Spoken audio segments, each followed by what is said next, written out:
नमस्कार, मैं स्वागत करती हूं आपका खबर इंडिया न्यूज में। आइए नजर डालते हैं आज की खास खबर पर। राम नाईक को मिला पद्म भूषण सम्मान, जानिए कैसी रही राजनीतिक यात्रा।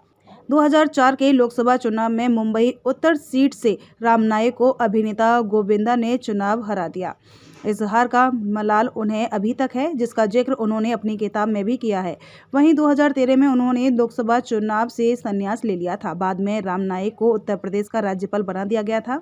उत्तर प्रदेश के पूर्व राज्यपाल राम नाईक भारतीय राजनीति के बेबाक नेताओं में से एक है। नाईक को पद्म भूषण के सम्मान से नवाजा गया है। अपने लंबे सामाजिक और राजनीतिक जीवन में उन्होंने लोगों की समस्याओं को प्राथमिकता दी।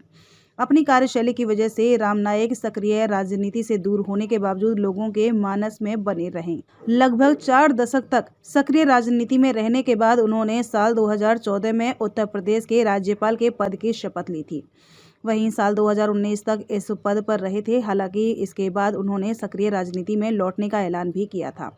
राम नाईक की शिक्षा पूर्व राज्यपाल राम नाईक का जन्म 16 अप्रैल 1934 को महाराष्ट्र के सांगली में हुआ था। शुरुआती शिक्षा जिले के आटपाड़ी गांव में हुई थी। इसके बाद 1954 में उन्होंने पुणे के वाणिज्य महाविद्यालय से बीकॉम की डिग्री ली।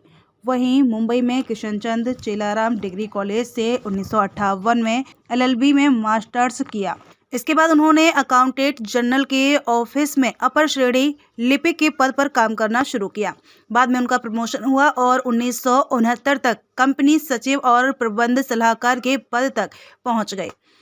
सियासी सफर। राम नाईक बचपन से ही राष्ट्रीय स्वयंसेवक आरएसएस से जुड़ गए थे। उन्होंने 1964 में भारतीय जनसंघ के साथ अपने राजनीतिक जीवन की शुरुआत की। हालांकि 1978 में वह बोरीवली से विधायक चुने गए और लगातार 3 बार महाराष्ट्र विधानसभा पहुंचे। इसके बाद 1980 से 1986 तक भाजपा के मुंबई अध्यक्ष पद रहे। फिर पार्टी ने उन्हें महाराष्ट्र का उपाध्यक्ष बना दिया। वहीं 1989 में भाजपा के टिकट पर पहला लोकसभा चुनाव लड़ा और जीत दर्ज की। 1991 और 1999 में भी उन्होंने जीत हासिल की। इसके बाद पार्टी में उनका कद बढ़ गया था। अटल बिहारी की सरकार में राम नाईक तेल और प्राकृतिक गैस मंत्री थे। अभिनेता गोविंदा से चुनाव हारे। हालांकि 2004 के लोकसभा चुनाव में मुंबई उत्तर सीट से राम नाईक को अभिनेता गोविंदा ने चुनाव हरा दिया था। इस हार का मलाल उन्हें जिंदगी भर रहा है, जिसका जिक्र उन्होंने अपनी किताब में भी किया है। वहीं इनके 9 साल बाद 2013 में उन्होंने लोकसभा चुनाव से संन्यास ले लिया। बाद में राम नाईक को उत्तर प्रदेश का राज्यपाल बना दिया गया। खबरों में अब तक के लिए बस इतना ही।